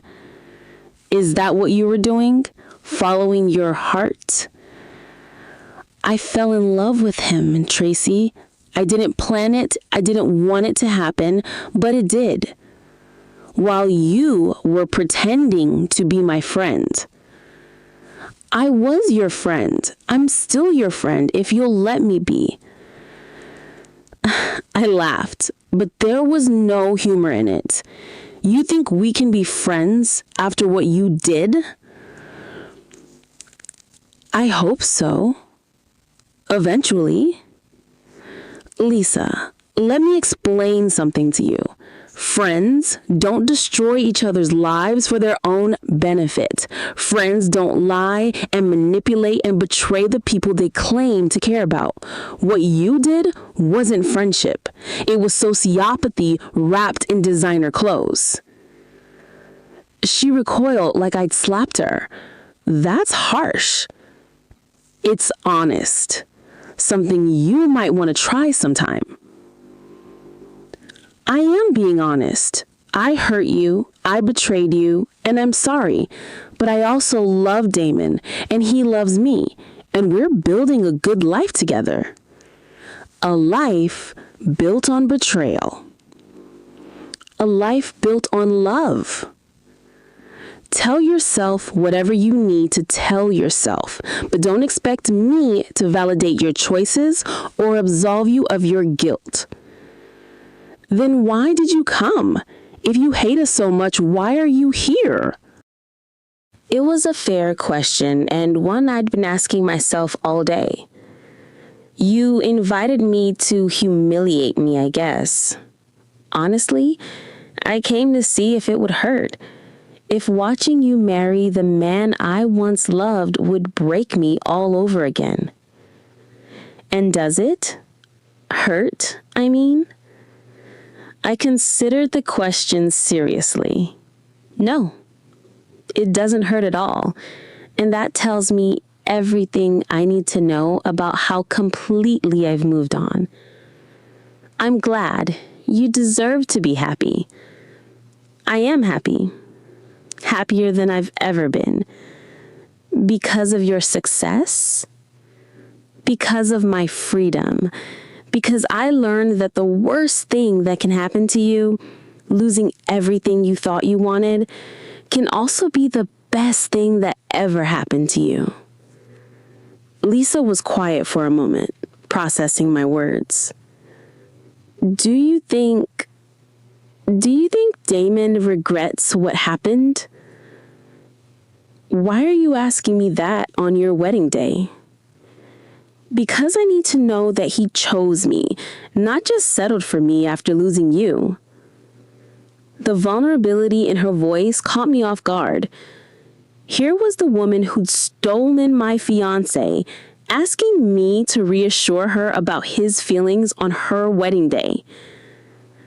Lisa, that's not a question I can answer for you. That's something you need to figure out with your husband. But you know him better than anyone. I knew him 3 years ago. People change. Have you changed, I mean?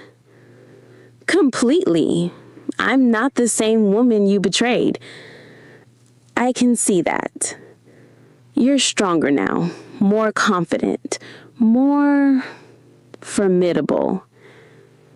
I'm authentic now. I spent 3 years with Damon trying to be the woman he wanted me to be. Now, I'm just the woman I am. And who is that? Someone who doesn't need anyone else's approval to know her worth. The Potter room door opened and another guest walked in, ending our conversation. Lisa gave me one last look, something between apology and admiration, and walked out. I remained at the mirror for a few more minutes, processing what had just happened. The conversation hadn't gone the way I'd expected. I thought seeing Lisa would bring back all the anger and hurt.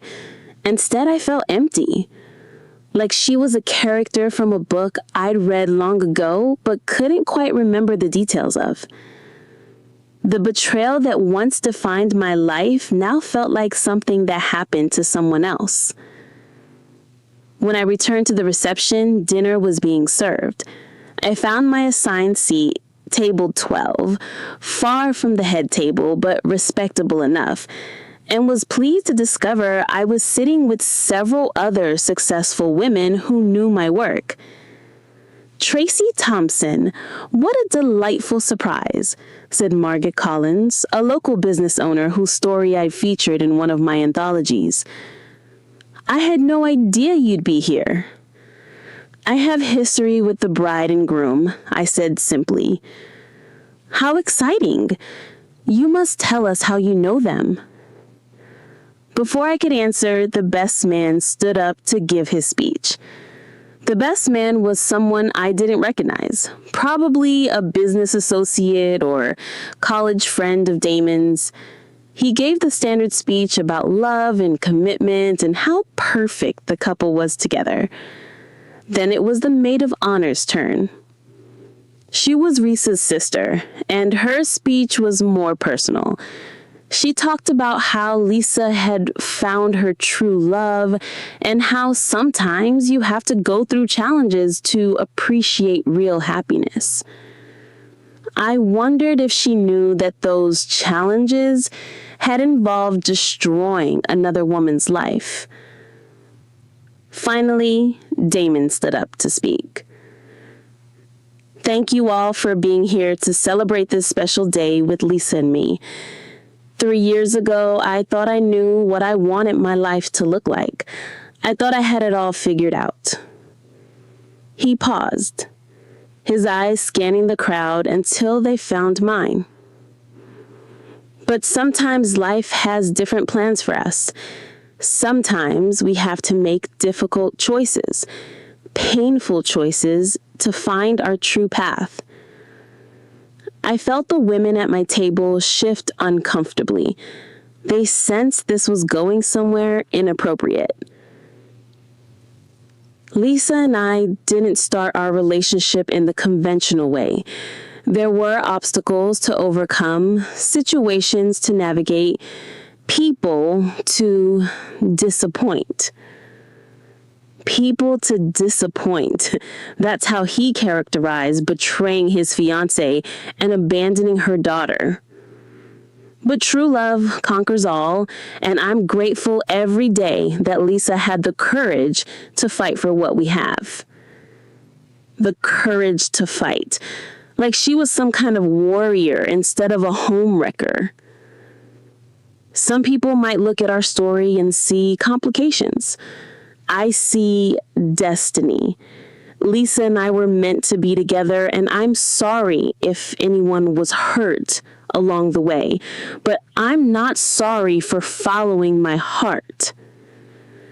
The reception hall was dead quiet. Even people who didn't know our history could sense that something was wrong with this speech. As Damon sat down, I felt every eye in the place turn toward me. Word had clearly spread about who I was and what my connection to the couple might be. Margaret Collins leaned over and whispered, "My God, was he talking about you?" I believe he was. What an ass. I almost laughed. Leave it to a successful businesswoman to cut straight to the heart of the matter. The band started playing again, trying to restore the celebratory mood, but the damage was done. Conversations were muted, people were glancing toward my table, and I could see several women looking genuinely angry on my behalf. That's when I realized something important. I wasn't just Tracy Thompson, the abandoned ex-fiancée. I was Tracy Thompson, the best-selling author whose books had touched hundreds of thousands of women's lives, and many of those women were in this room. The woman sitting across from me, Dr. Patricia Williams, a successful surgeon, leaned forward. "Miss Tracy, I read Shattered after my own divorce. It helped me understand that my ex-husband's betrayal said nothing about my worth as a person." I'm glad it helped. "Would you mind if I asked, was that book about him? About what he just described so callously in his speech?" I looked around the table. 6 successful women, all looking at me with a mixture of curiosity and indignation. "Yes," I said simply, That book was about my experience with Damon and Lisa. And he or she invited you here to his wedding to the woman he cheated with? They did. What kind of monster does that? Before I could answer, another woman at a nearby table turned around. She'd clearly been listening to our conversation. Did you say this is about the Tracy Thompson, the author, and that man just admitted to being the ex who betrayed her? Word spread like wildfire through the reception. Within minutes, half the room knew that the best-selling author they'd been excited to meet was the woman the groom had just publicly insulted in his wedding speech. The mood in the room shifted dramatically. Instead of a celebration, it felt like a trial, with Damon and Lisa as the defendants and me as the wronged party. I hadn't planned for this. I'd expected to observe from the sidelines, maybe have a polite conversation or two, then leave quietly. Instead, I'd become the main event. Margaret Collins stood up, tapping her champagne glass with her fork to get the room's attention. Ladies and gentlemen, we have the privilege tonight of having best-selling author Tracy Thompson with us. Many of us have been touched by her powerful stories about resilience and strength. The room erupted in applause. Not polite wedding reception applause, but genuine enthusiasm from people who knew and respected my work. Miss Tracy, Margaret continued, would you honor us with a few words? I think we'd all love to hear from you. The room fell silent. All eyes were on me, waiting to see what I would do. I looked toward the head table, where Damon and Lisa sat frozen, clearly panicked about what I might say. I could destroy them.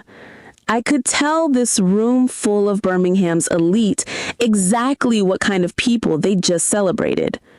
I could detail every betrayal, every lie, every moment of cruelty.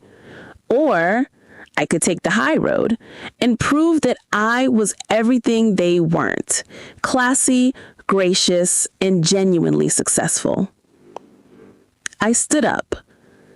The reception hall was completely silent as I walked toward the microphone the band had been using.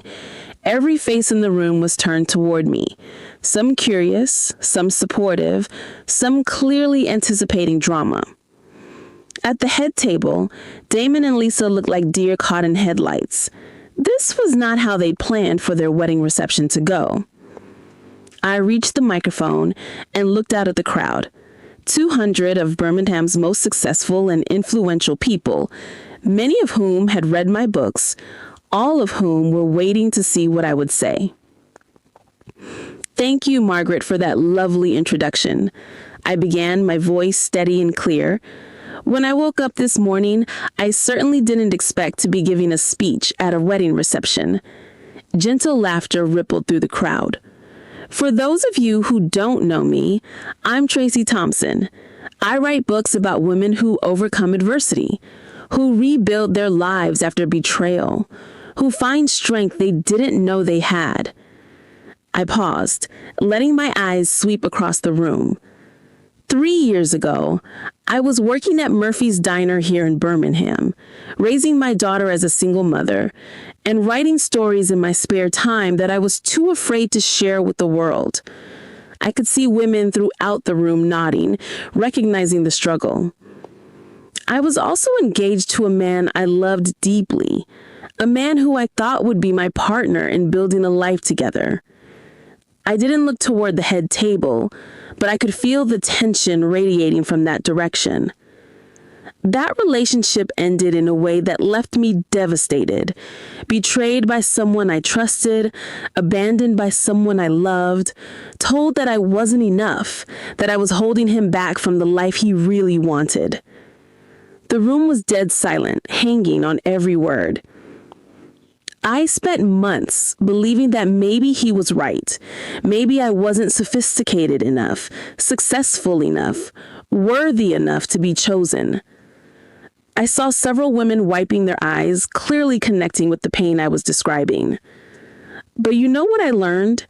The worst thing that ever happened to me was also the best thing that ever happened to me. Surprise murmurs rippled through the crowd because it forced me to stop trying to be what someone else wanted and start being who I really was. It forced me to stop seeking validation from people who couldn't see my worth and start building something that belonged entirely to me. The energy in the room was shifting. People were leaning forward, invested in where this story was going. That betrayal, that abandonment, that moment when I felt completely worthless, it became the foundation for everything I've built since. My books, my business, my platform for helping other women, none of it would exist if I hadn't been forced to start over from nothing.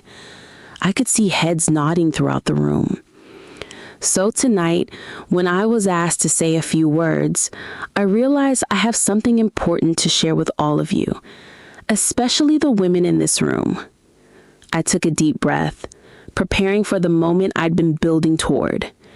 If someone in your life tells you that you're not enough, that you're holding them back, that they need to upgrade to someone better, believe them. Gasps and murmurs of surprise, because they're telling you exactly who they are. They're showing you that they measure people by external metrics rather than character. They're revealing that their love comes with conditions and expiration dates. The women in the room were nodding vigorously now. And when someone shows you who they are, thank them for the information and use it to build something so magnificent that their opinion becomes irrelevant. Spontaneous applause broke out, led by the women, but joined by many of the men. I used to think success meant being chosen by the right person. Now I know that success means becoming the right person for yourself, for your children, for the work you're called to do in this world. The applause was getting louder. 3 years ago, I thought my life was over because a man decided I wasn't valuable enough to keep. Today, I know that my life began the moment I stopped trying to prove my worth to people who couldn't see it. I looked directly at Damon and Lisa for the first time since beginning my speech. To the bride and groom, thank you for the invitation. Thank you for the reminder of how far I've come. And thank you for showing me in the most painful way possible that the person I was meant to be was always the person I already was. I raised my champagne glass. Here's to new beginnings, to authentic success, and to the revolutionary idea that the right person will love you not despite your struggles, but because of how beautifully you've learned to rise above them. The room erupted. Not just applause, but cheers, standing ovations, women crying openly. It was the kind of response you'd expect at a motivational conference, not a wedding reception. As I walked back toward my table, people reached out to touch my hand, to offer words of support, to tell me how much my books had meant to them. But the most satisfying moment was passing the head table and seeing the looks on Damon and Lisa's faces. They looked small, diminished, like children who'd been caught doing something they knew was wronged. Damon tried to catch my eye, but I looked right through him. He'd had his moment to speak. Now he could live with the consequences. The reception continued, but the energy had completely shifted. Instead of celebrating the bride and groom, people were celebrating me. Business cards were exchanged, speaking engagements were discussed, and at least 6 women asked if I'd be willing to mentor them through their own difficult transitions. You've inspired me to finally write the book I've been thinking about for years, said Dr. Williams. Your speech made me realize I need to leave my emotional abusive marriage, whispered another woman. Can I hire you to speak at our women's leadership conference? Asked the third. It was surreal. I'd come to this wedding expecting to be a minor side note in someone else's story. Instead, I'd become the main character in my own triumphant narrative. About an hour after my speech, Damon approached my table. "Tracy, could we talk privately?" The women at my table looked at him like he was something unpleasant they'd found on their shoes. "I think we've said everything we need to say to each other," I replied calmly. "Please, just 5 minutes." Margaret Collins spoke up. "I don't think the lady wants to talk to you." "It's fine," I said, standing up. 5 minutes. We walked to a quiet corner of the terrace, away from the other guests. "That was quite a speech," he said. "Thank you. I didn't realize, I knew you were successful, but I didn't understand how successful. Does it matter?" "Of course it matters. If I'd known you were going to become this, I never would have what? Cheated on me? Left me? Treated me like I was worthless? I would have fought harder for us." I stared at him, genuinely amazed by his response. "Let me make sure I understand this correctly. You're saying that if you'd known I was going to become wealthy and famous, you wouldn't have betrayed me?" "That's not what I meant." "That's exactly what you meant. You're telling me that my worth is tied to my success, not to who I am as a person." "No, that's not." "Damon, let me ask you something. Do you love Lisa?" "Of course I love her." Why? Because she's amazing. She's smart, successful, beautiful, sophisticated. All external things. What do you mean? You just listed her achievements and attributes. You didn't mention her character, her kindness, her sense of humor, the way she makes you feel. You described a resume, not a person. He was quiet, processing what I'd said. "Do you know why I loved you?" I continued. "I loved you because you worked 18-hour days to build something from nothing. I loved you because you were patient with Latrice when she had nightmares. I loved you because you believed in my dreams when I was too scared to believe in them myself." I remember. Those weren't external things, Damon. Those were character traits. That was who you were, not what you had achieved. And now? Now I don't know who you are. The man I loved wouldn't have given that speech tonight. He wouldn't have publicly humiliated someone he once claimed to care about. I was nervous. I said things wrong. No, you said things exactly the way you meant them. You were marking your territory, trying to diminish me so you could feel better about your choices. That's not true. Then why invite me at all? Why did you want me here? He was quiet for a long moment. Because I wanted to see if you'd grown, if you'd moved on, if you were better. And you're so much better that it makes me question every decision I've made for the past 3 years. Good, you should question those decisions. Is there any chance we could try again? I actually laughed at the audacity of his question. Are you asking me to be your mistress? Because you just married someone else about 4 hours ago. I'm asking if you think we could have a future together. What about Lisa? Lisa and we want different things. What things? She wants the lifestyle, the status, the social climbing. I want what we used to have. We'll never have what we used to have, Damon, because I'm not who I used to be. I know, you're better now. I'm not better. I'm different. I'm someone who knows her worth and won't settle for someone who measures love by tax brackets. That's not fair, isn't it? You left me because I wasn't successful enough. Now you want me back because I'm too successful to lose. Do you see the pattern? He looked genuinely confused, like he couldn't understand why his logic wasn't working. I made a mistake, Tracy. A huge mistake. I threw away the best thing that ever happened to me. Yes, you did. But that mistake led me to the best thing that ever happened to me, myself. So there's no chance? There's no chance. Not because I'm angry or hurt, but because we want fundamentally different things from life. What do you want? I want someone who loves me when I'm struggling and celebrates me when I'm succeeding. I want someone who sees my worth as inherent, not conditional. I want someone who would never dream of giving a speech like the one you gave tonight. And you think Lisa isn't that person for you? I think Lisa is exactly the person you deserve. And I think you're exactly the person she deserves. What's that supposed to mean? It means you're two people who prioritize image over substance, status over character, success over integrity. You're perfect for each other. That's harsh. It's honest. And honesty is something you might want to try with your new wife. I started to walk away, then turned back. Damon. Yeah? Thank you. For what?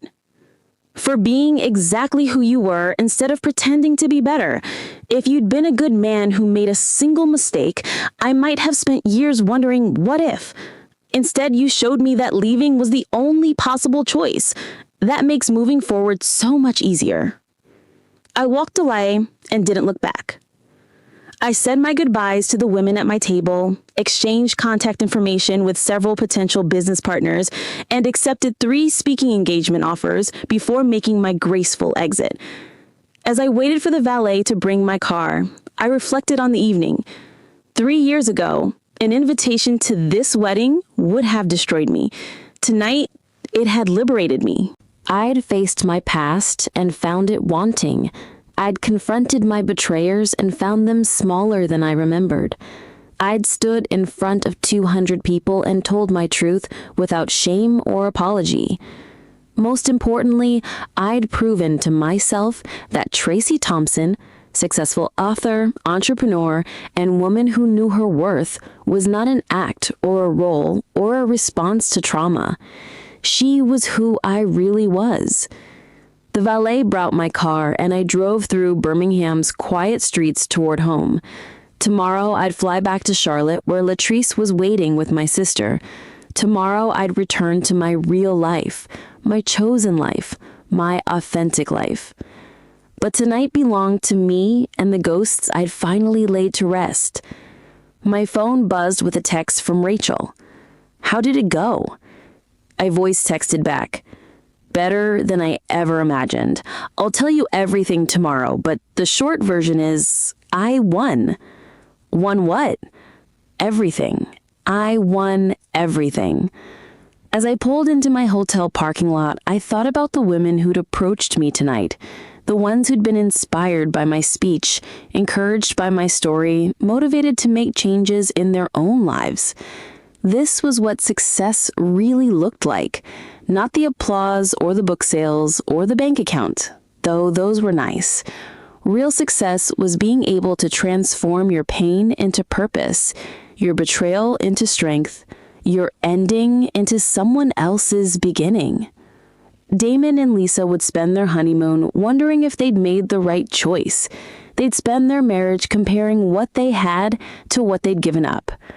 I'd spend my life building something beautiful, something meaningful, something that belonged entirely to me.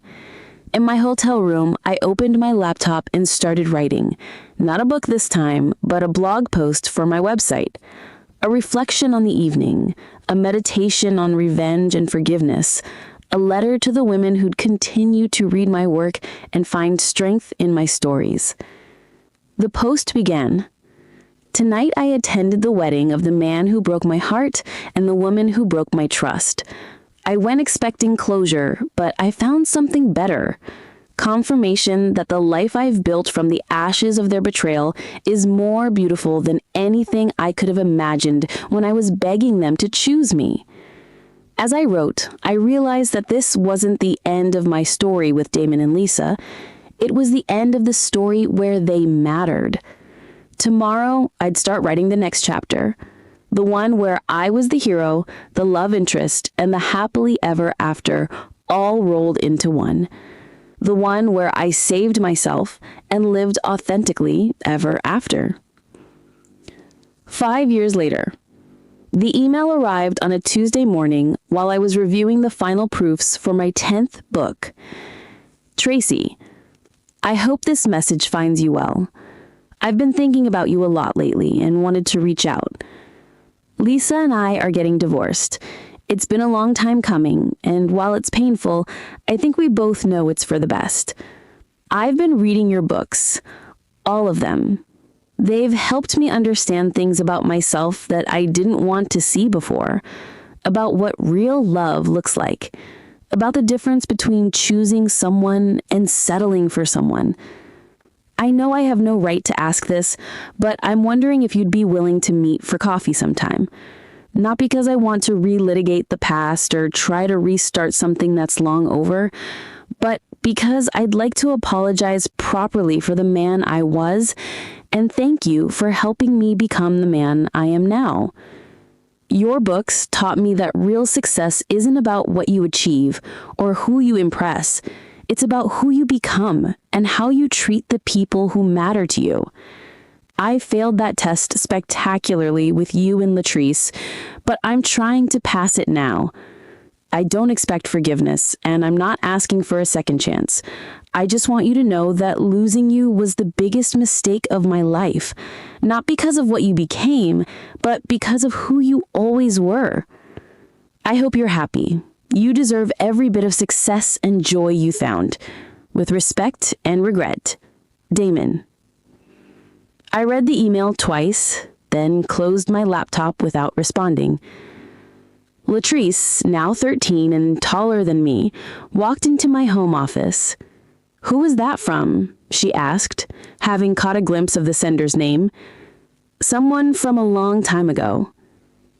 "The guy who used to pretend to be my dad?" "That's the one." "What did he want?" "To apologize, I think." "Are you going to forgive him?" I considered the question seriously. Latrice was old enough now to understand the complexities of adult relationships, and I'd always tried to be honest with her about our history. "I forgave him a long time ago, sweetheart. Not for his sake, but for mine. Carrying anger around is like carrying a heavy suitcase everywhere you go. Eventually, you have to set it down or it'll break your back." "But you're not going to see him." "No. Forgiveness doesn't require reconciliation. Some people earn the right to be in your life, and others earn the right to be left in your past." "Good. I like our life the way it is." So did I. Our life was beautiful.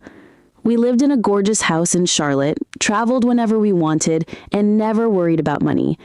Latrice attended the best private school in the city and was already talking about colleges. My books had sold over 2 million copies combined, and I'd built a multimedia empire around stories of women's empowerment.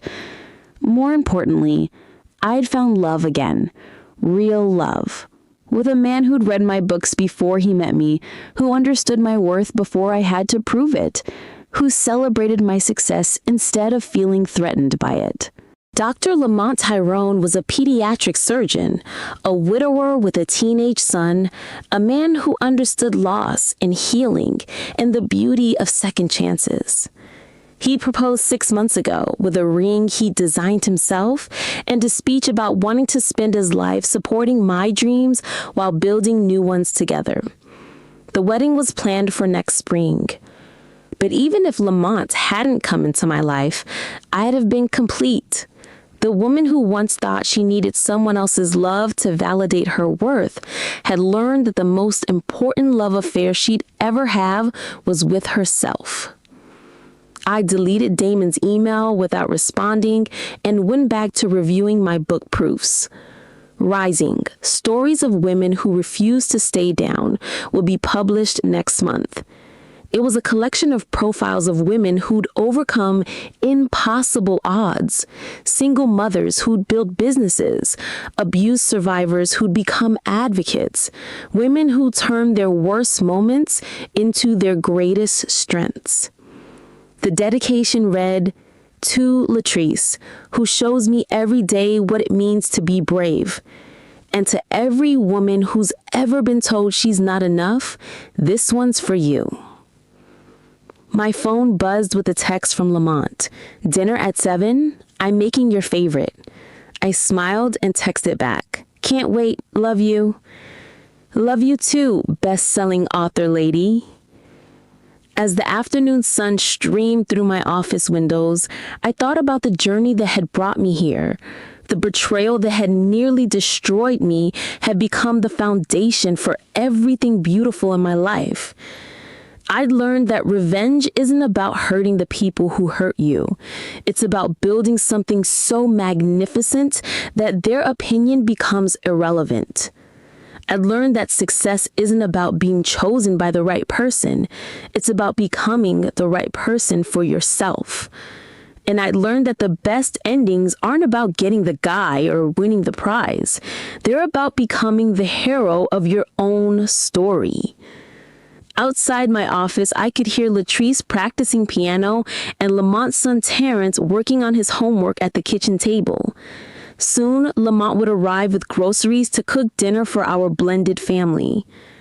This was my happily ever after. Not perfect, but real. Not effortless, but earned. Not a fairy tale, but something better. A life I'd built with my own hands from the ashes of someone else's betrayal. And the best part? It belonged entirely to me. Sometimes the greatest gift someone can give you is walking out of your life and making room for everything you actually deserve. If you're in the middle of your own story of betrayal and rebuilding, remember, the best revenge is a life well lived, and the most powerful love story is the one you write with yourself. Thank you for listening to The Writer's Revenge. If this story resonated with you, please share it with other women who need to remember their own strength. The end of one story is always the beginning of another. Make yours worth telling and tell me your story in the comments if you're comfortable to share. What would you have done in my shoes? Would you have gone to that wedding? Or did you felt like I did too much? Until next time, keep building the life you deserve. You're worth more than anyone who made you feel otherwise ever realized. We post videos every single day on this channel, so it's a good thing if you check out other videos here too. Don't forget to comment your thoughts and opinions on this story. We'll see you in the next story. Bye!